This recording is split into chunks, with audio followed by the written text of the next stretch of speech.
sympathy if you got soul. You don't need sympathy if you got soul.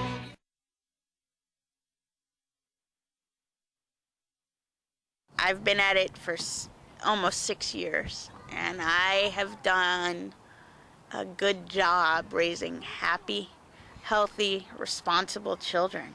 And I've also taught them that people come in different shapes, sizes, and different levels of ability. And that just because I have a disability doesn't mean that I cannot share love and affection and teach my children right from wrong. Just because I can't go get a cup of juice or it takes me longer doesn't mean that I'm not able to provide the nurturing that children need. Hello, everybody. I'm on the show right now. Bye-bye. On my butt. I don't agree with this, but I think society's views on people with disabilities being the neediest citizens, how can they care for someone else who, when they're born, children are 100% dependent on you. And I think, to have good supports in place, like around-the-clock care, PA care, and making it clear to your PA that you still have the role as parent in terms of discipline and other things, but that they might be the one to get the bottle or doesn't take away your bonding experience with your child. Can you ask Scott? Hi. What's your name? Noah. Who's your mom? Mommy. What's her name? Mommy. What's my real name? What do other people call me? Jen. Yeah. Where do I work? Active living. What do we do there? Walk. The kids really do adapt. I mean, as video will show, my son is obviously the first to climb up on me when he needs my attention versus a 5-year-old that would expect their mom to pick them up from the ground. I think society's views don't see parents with disabilities as equals. They see the inability, and it's the job of the independent living movement and advocates that are parents to change that thought and that theory and show that it can be a success.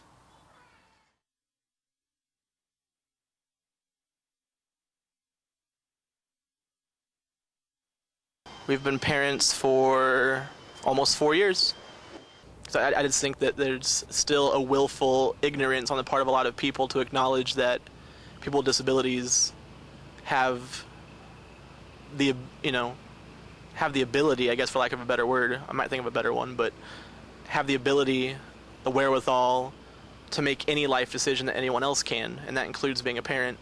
I think that's where a lot of people draw the line. They're like, well, yeah, I support people with disabilities doing whatever, but parenting, that's awfully dangerous for the kids.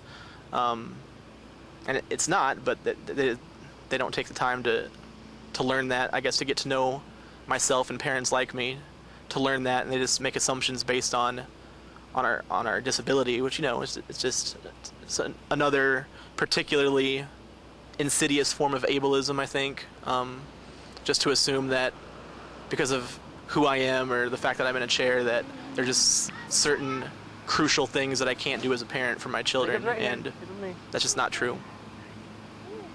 People aren't willing to look beyond what they see, and what they see when they see me, or even me and Sarah and the boys out, is a guy in a wheelchair.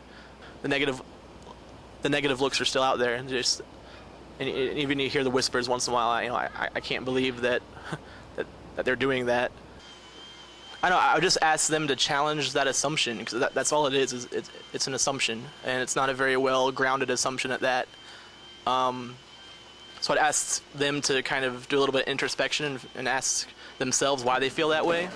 And I would ask them to seek out people with disabilities who are raising children and get to know them and see the, the effort that we put in to be quality parents just like anyone else. I think I would start there. I think the biggest support is, just my partnership with my wife. That's the most important support system in my life right now. Also, her family has been very, very supportive in letting us stay with them where we might not have that stability otherwise that would be required for raising a family at this point. And also, just beyond family and friends, I guess, the PA's services that I receive from DHS through the state are very important because it allows Sarah then to have the time that she needs to parent our two boys instead of having to worry about getting me around all the time, because there's no way that she could take care of all three of us and have that work.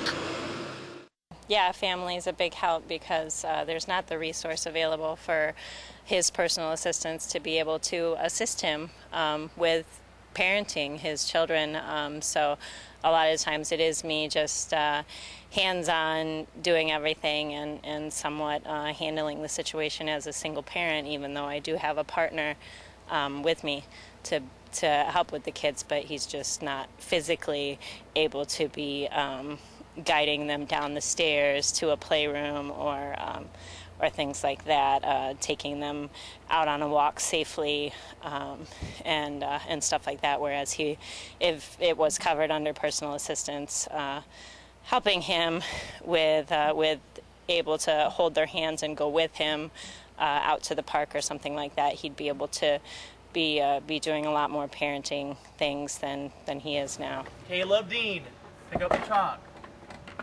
Thank you. The fact that I do have to rely on those supports, whether it's family or friends, or the fact that I rely on PAs to take care of my personal needs so that Sarah can have more time to parent. But, I think I have to acknowledge my limitations a little more as a parent than I ever did before, which is probably good for me in the long run, but, I have to be willing to actively build a support system instead of just kind of letting one passively develop around me like it used to be when I was single. So yeah, I think being more proactive, sense of urgency, and finding those supports now that I didn't necessarily have before.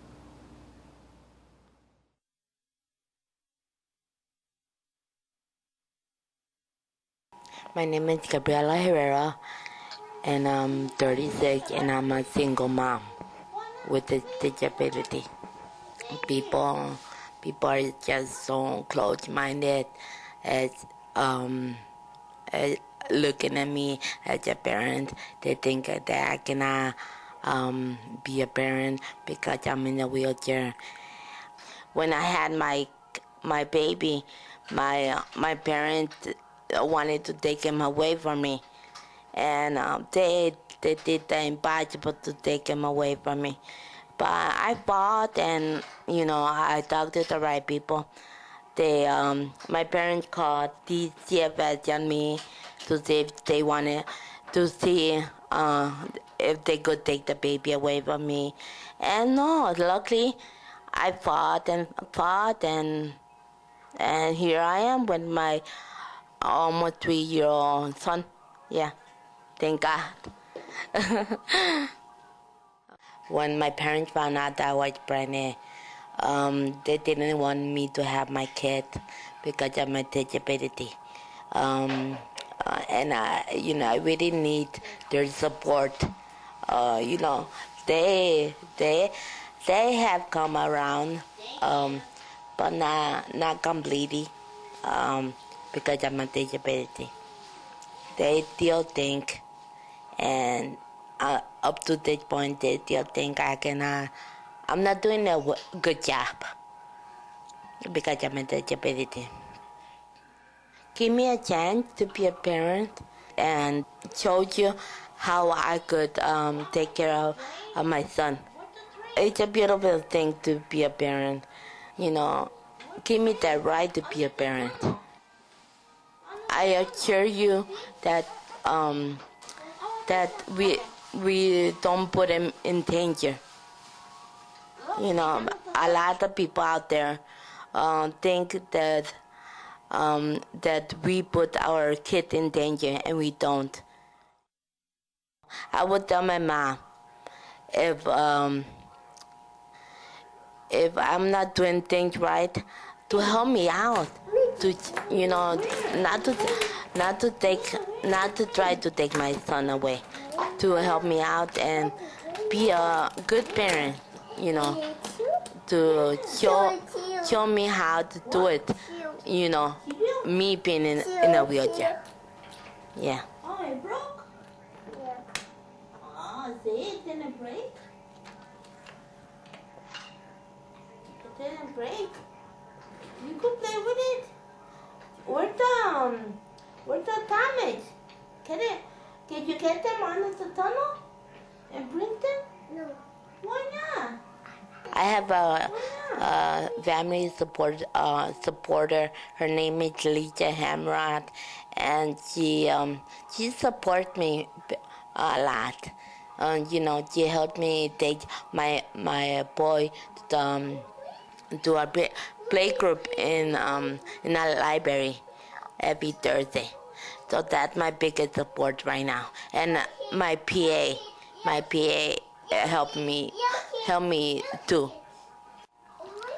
And my OT therapist, she was the biggest support, because I was taking parenting classes in RC, how to be a mom, how to dress my baby, being in a wheelchair. The support that I have right now. Yeah. You don't need sympathy if you got soul.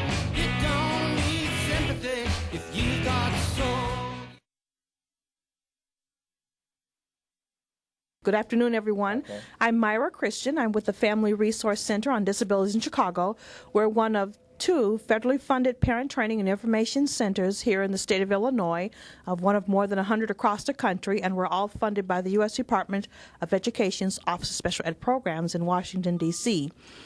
We have many services that we offer to families, primarily free of charge here in our office as well as in the community. We serve the 8 northeastern counties in the state of Illinois, which primarily covers Chicago and the suburbs. And among the services that we offer are information and referral to families where parents can call our office and contact us by phone to ask us questions regarding their children's special education program and services and any other information that they have regarding their children.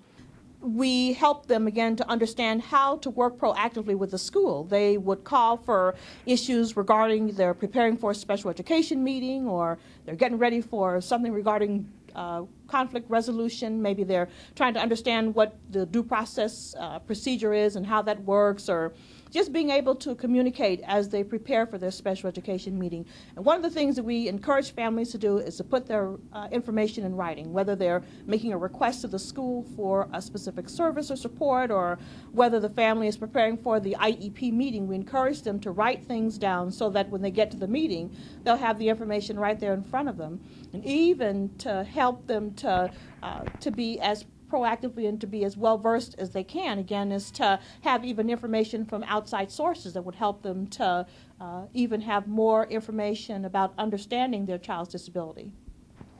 Here are some of the brochures and information that we distribute here at the Family Resource Center on Disabilities, including information about how families can understand more about if their child has a particular special education needs. We have a parent's guide, a very small brochure that helps families with some information that's very handy. We also publish a tax guide for parents annually. We also have information about how to participate effectively in your child's IEP meeting, your child's Individualized Education Program meeting. In addition to that, we also provide services in Spanish to families who speak Spanish, and among some of the materials that we offer One of them is a guide to Section 504, No Child Left Behind, an idea, and Section 504, and how families can work proactively in that regard. Also, we do provide, of course, free of charge, a very parent-friendly manual that's published by the Illinois State Board of Education, the Educational Rights and Responsibilities, Understanding Special Education in Illinois, and this publication was put together and distributed by the State Board of Education in June of 2009.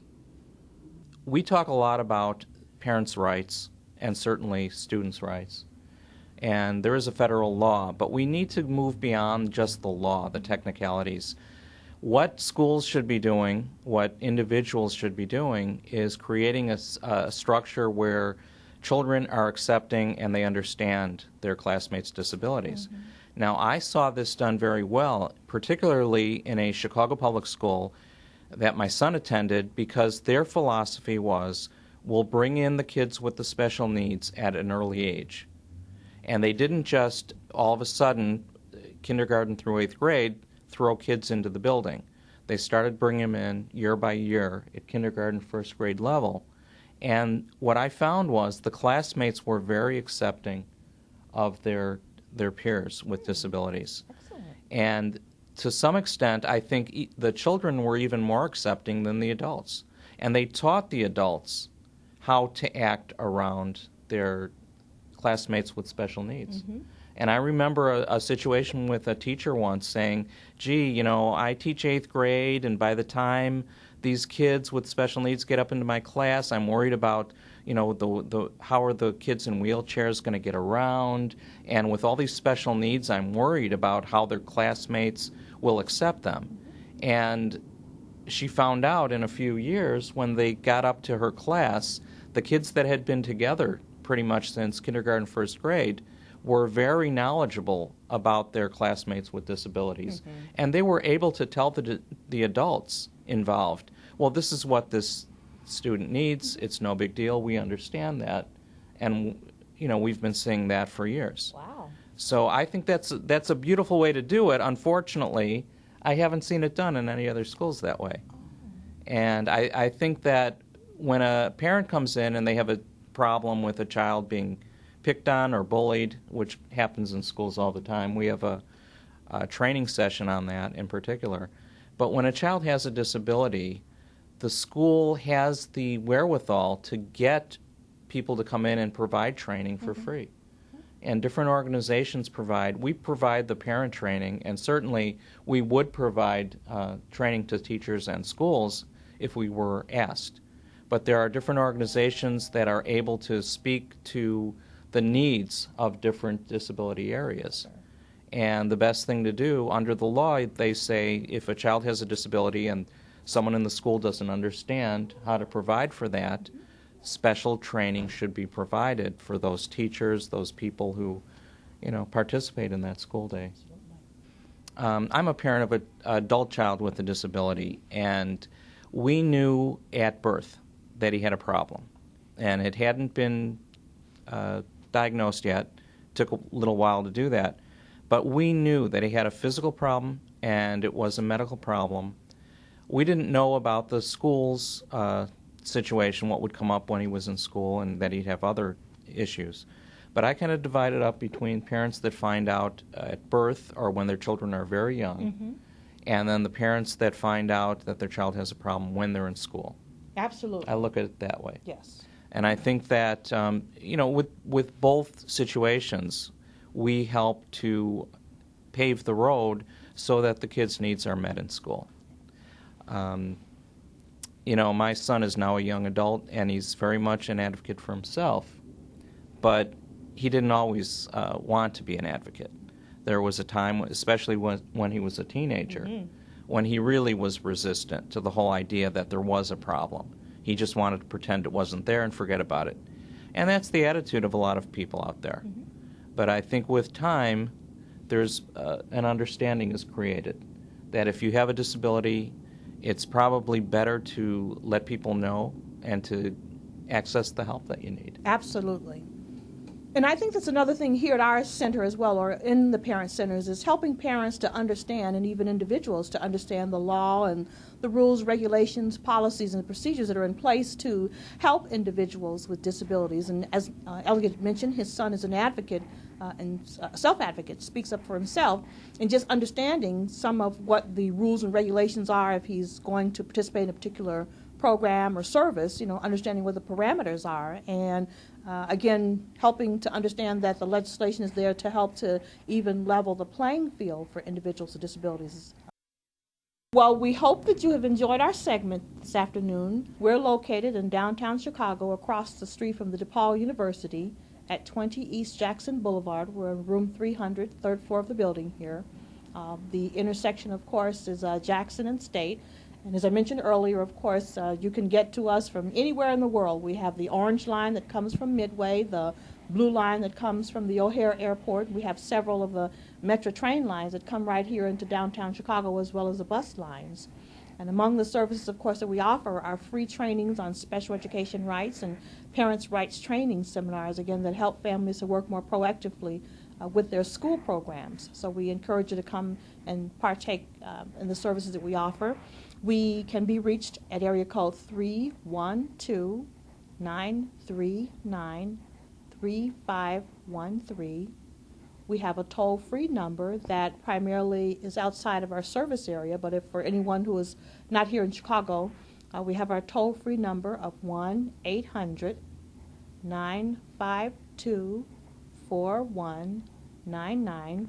We're also social networking now, so you can also partake with us in our website. We have a website of www.frcd.org.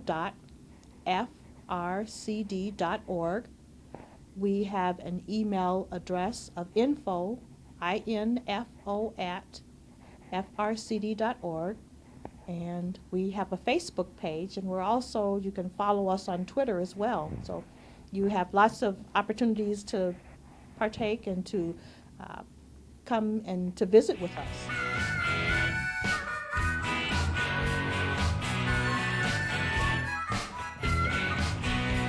You don't need sympathy if you got soul.